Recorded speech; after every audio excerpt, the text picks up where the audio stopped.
So can we have a round of applause, please, to welcome Lucy onto the stage to talk about looking beyond AML client due diligence. Thank you, Johan. You've just taken my joke about the post-lunch slump.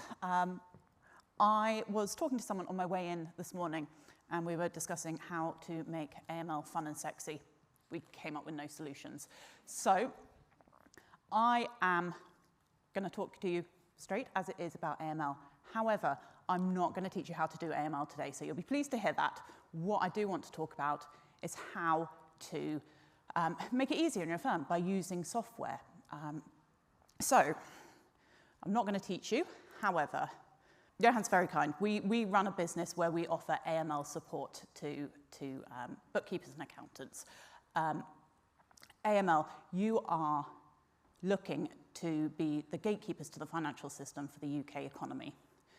It is your job and obligation to detect and deter criminals from using the UK financial system to hide their criminal assets. So the ways you do this is by identifying and verifying the identity of your clients. You then have to risk assess your clients and do ongoing monitoring of your clients dependent on that risk basis. Then you are reporting suspicious activity. You are feeding those risks into your whole firm risk assessment, and then off the back of that, your policy and procedure document then details how you deal with those risks and you mitigate them. So, moving onwards. I want to just clarify one thing before I go into the advantages of using softwares. Now, there are lots of softwares out there. The ones that I am talking about today are the ones that offer the complete service to you. So we're talking about Zama, who are exhibiting today, AML HQ, Firm Check, Third Fort, TaxCalc AML Centre. Again, TaxCalc are here today. Go and talk to them if you want to. AMLCC. Now, this is not an exhaustive list of offerings. What I'm not talking about are those softwares where you just have an AML check on your client. So we're talking beyond just an AML check. Now, each of these offer a slightly different service. Like your accounting softwares, they're not all the same, but they offer very similar offerings. So you need to discover which is the best one to fit your firm, because each firm will have its own specific risk profile. So, number one is the simplification of client due diligence. Your software will hopefully feed through to, or feed from your practice management system. And obviously I've got the Engager app on here. So you onboard a client on your practice management system. It will feed through details to your AML software. Your AML software will also pull information from Companies House. So you are talking about, if this is a corporate client, this is the company number, where its registered address is, who the directors are, and the persons with significant control, so that you know who the beneficial owners are. Now, hopefully, and possibly, it will also pull through historic data on ownership, and maybe, if you're really lucky, or this is a pipe dream, it might even pull through other directorships or shareholdings that those directors have, so that you have a really good, complete overview and picture of the ownership of the client. Then your software will hopefully enable you to then request ID documentation, proof of address documentation from those persons with significant control, the directors, and anyone else that you feel you ought to be identifying and verifying. And it will then give you a pass or fail on that documentation. It should do a bit of authenticity checking.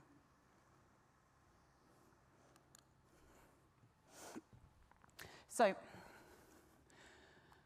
beyond that pulling through of data, you are required to assess whether the person that is providing you that documentation is actually the person that is instructing you.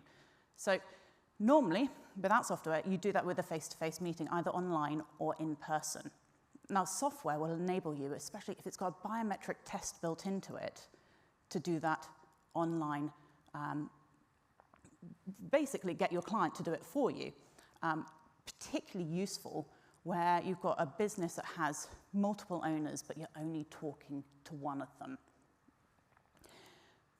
These systems will also run by online checks of databases to check whether your client is a politically exposed person or subject to sanctions. So that is all done for you. It will interrogate those databases that are generally quite hard to get to without software. The advantages are quite clear here because what you are doing is streamlining the process not only for your firm, but for your client. And this is a point in time when you're taking on a new client, you want to woo them. You don't want to put barriers in place by constantly asking them for more and more documentation, for meetings, for everything else. It's all streamlined. It's easy for them. The other advantage is when the software is interrogating these databases, it's going to be interrogating more databases than you have access to yourself. Now, obviously, every positive, there can be negatives. Software will cost you money. That's a kind of given. Now, the amount that it costs you and the amount per check and the amount of checks you decide to do will influence the amount it's going to cost. Second advantage of software is risk identification. So you've ID'd and V'd your new client. You need to risk assess them. You are looking at 5 areas of risk. They are your client risk, your geographical risk, your product and service risk, your transaction risk, and your delivery channel risk. Now, these softwares have built-in template risk assessments. And so you are prompted to answer generally quite a long list of questions because there's a lot of variations on these risks. At the end of that, you're either asked to generate a risk rating yourself based on the answers you've given, or there'll be a built-in algorithm, and that risk rating will be calculated for you. Now, if there's a built-in algorithm, it's really important that you understand how it is calculated, and they'll all have a slightly different system, so talk to the provider, understand it, because you may want to manually adapt that risk rating. I don't suggest you generally do, but an example of when you might want to is if we think about payroll. Payroll is classed as a high-risk service according to the National Risk Assessment, the 2020 National Risk Assessment. Payroll, TCSP services, 2 high-risk services. However, looking at payroll, if you have a husband and wife business and they're both on the payroll and have been for years, it's likely to be lower risk than a business with a high staff turnover, say a takeaway business. So in those cases, you might want to amend your risk rating slightly. So really important that you understand the risk rating on those. Now, the advantages, again, of a built-in system is consistency across your client base. So you are asking the same questions each time, and you are, especially if you've got that algorithm there working out your risk rating, it's going to be the same calculation for each client dependent on the answers. Another advantage is that often the risks that are identified in the client risk assessment will be drawn through to your firm-wide risk assessment if that's also in that software system. And so there's an automated pull-through of information. Automating pull-through of information means that you've got less chance of manual error. Things are captured. Negatives of that, again, just making sure that you understand your risk ratings, because there is no point having a risk rating if you don't understand and you don't act on it appropriately. I said about being able to downgrade or upgrade your risk ratings. It's important that you remember that there are certain cases where, regardless of any of the answers you give, if you've got, say, a PEP client or one dealing in a high-risk third country, such as Myanmar, you need to have them as high risk, and you need to be doing enhanced due diligence and enhanced ongoing monitoring. So, third advantage would be scheduling and documenting. You have to review your documentation, your client due diligence documentation regularly. You need to be reviewing your risk assessments. A software system can timetable that for you. It can tell you when that regular review needs to be done, and should you need to schedule one earlier, you can put a date in there and it will remind you that it needs doing. So that's really helpful. You can kind of almost sit back in some respects. It will tell you when documentation needs to be renewed, so it might track expiry dates. It will do, hopefully, ongoing monitoring of its own volition. So if you've got a limited company, it will keep an eye on Companies House, and if you've got a change of ownership, it will flag that to you so that you know to go and get documentation and do your ID and V on the new owner. So yeah, ongoing monitoring, changes to your client. Now, you need to remember that if you have any reason to believe there are changes outside of that system, or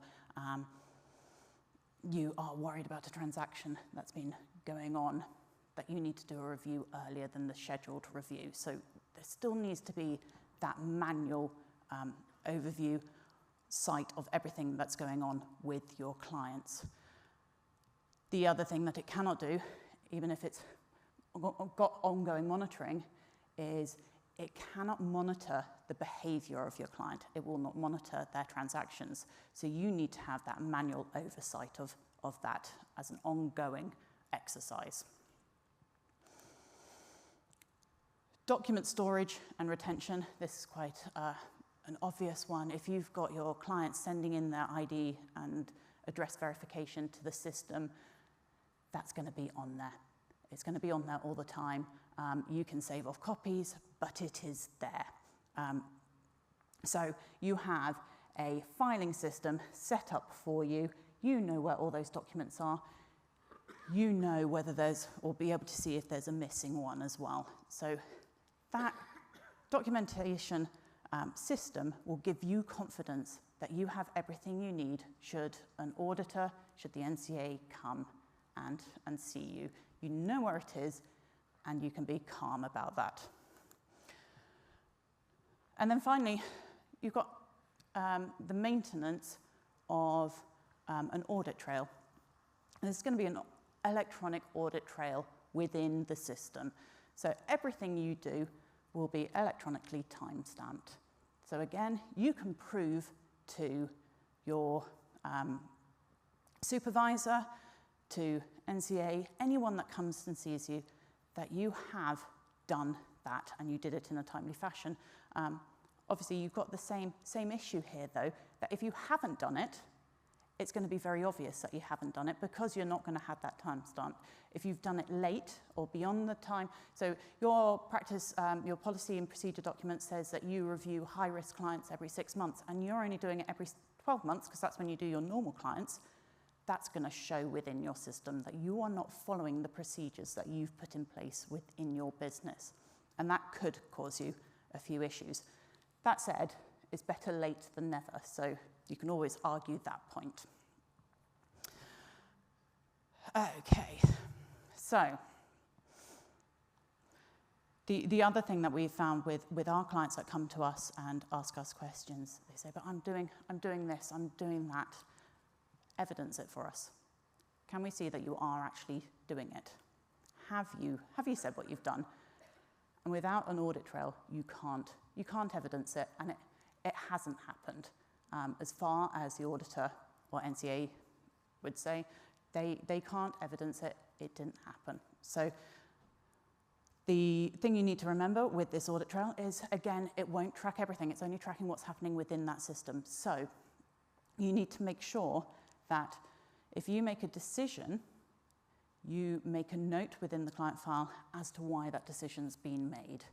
If you action something outside of the system, make a note of it.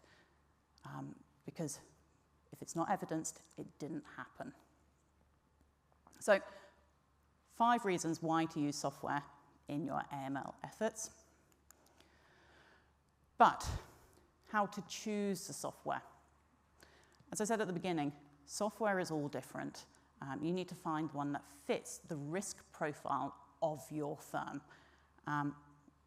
What I should have said right at the beginning is it's not mandatory. So it will help, but it is not mandatory unless you are supervised by one of the 2 supervisory bodies that I know of that have mandated software, they have proprietary software. So if your supervisor says you need to use a particular software, you need to use it. So CCAB, the Consultative Committee of Accountancy Bodies, has put guidance together for choosing software. So they say, the first thing they say is, have one with multiple data sources. So a software that only looks at one particular data source, such as the electoral roll, is not sufficient. The best ones will look at positive and negative data points. Regular updates. If it's not being updated regularly with new information, it's outdated. So make sure it is constantly updating itself. Data quality control, it should have inbuilt data checks and integrity checks within it. Again, if there's spurious data on there, it's no use to you. It's got to be correct. Accessibility. You want a software that will allow you to take information out of it. You also need to know where it is checked for information. So if it's searching particular databases, you need to know which ones it has searched. And they should have on there when it pulls through data where it's come from. And then official evidence. It needs to be using official evidence for checking validity of your clients, of the verification of your clients. So is it looking at passports? Is it checking that they are legitimate documents? Now, if I was to choose software, I'd also look at these points. So does it integrate with the other software I'm using in my business? With my practice management software. Now, some of them will also integrate with your accounts packages and other sources of software. Adaptability. Can I adapt it to my business's needs? Are the templates in it, can I adapt those? Can I add in questions? Can I potentially take a question out if it's not relevant to my firm? How does that affect the algorithm? I want to make sure that what I am asking my clients, the information I'm gathering from them, is actually relevant to my firm, relevant to the risk profile, and relevant to my risk-based approach and risk appetite in my firm. Then, does it do biometric testing? I would want it to. I wouldn't always want to rely on biometric testing, but if I'm going to be putting a new system into my practice, I want the best there is. I want to be able to use it to its full ability and to really help streamline all my processes. Expiry tracking. Does it track expiry dates of documentation? I want to know when my documentation is running out. Now, some of the supervisory bodies aren't quite so set on making sure that you update, say, the passports when they expire. However, some really are. And the legislation does say that CDD documentation needs to be kept up to date. Now, when I think of up to date, I think of it being in date. So I'd want to know when those documents are expiring. And when I was in practice, I'd often go to my clients and say, did you know your passport expires next month? And they're like, oh, crap, does it? So it's actually, in some ways, can be an added benefit to your clients. Training records. Does it track the training of my staff? Can I keep a record of what training's been done? This can go beyond AML, but you have to have a written training record for your AML. But can I record what what my staff are doing. Can I have different records for different staff? Can I assign training to them? And then audit trail. Does it have a good enough audit trail? The other thing with the adaptability is, can I upload documents? So if I've noticed something or had a conversation with a client, an email exchange that is relevant to their AML, can I upload a copy of that to their record? So there's all sorts of things that you'd look for. The other one, of course, is cost. What's it going to cost me? How do I pay? And is that best value for money with that? So, in conclusion, if you have a really tight method of collecting your documentation, storing it in a system, keeping track of your reviews and what you've got and the dates and what clients you've got and what risk rating they are, and all the rest of it, you might not need software. However, software will facilitate the process. It will streamline things for your clients, and therefore I am an advocate for it, and recommend that everyone uses it, even if it's just a peace of mind of having everything in one place, organized, with those reminders coming up for you. So I'm just going to finish a bit by telling you about us, because I've told you what software can do for you, but beyond software, you've got firms like ours which will come and help kind of stress test what you do within your firm and can help support you. As Johan said, we offer support. We're on the end of an email for all our clients to be able to answer AML questions, but we do training, we do audits to test those systems. So if you wanted to put a system in place and then check that actually you are using it to its full potential, then do come and talk to us. Our QR code's up there, so that will get you through to our website, but I will be here for the rest of the afternoon to answer any questions. Thank you.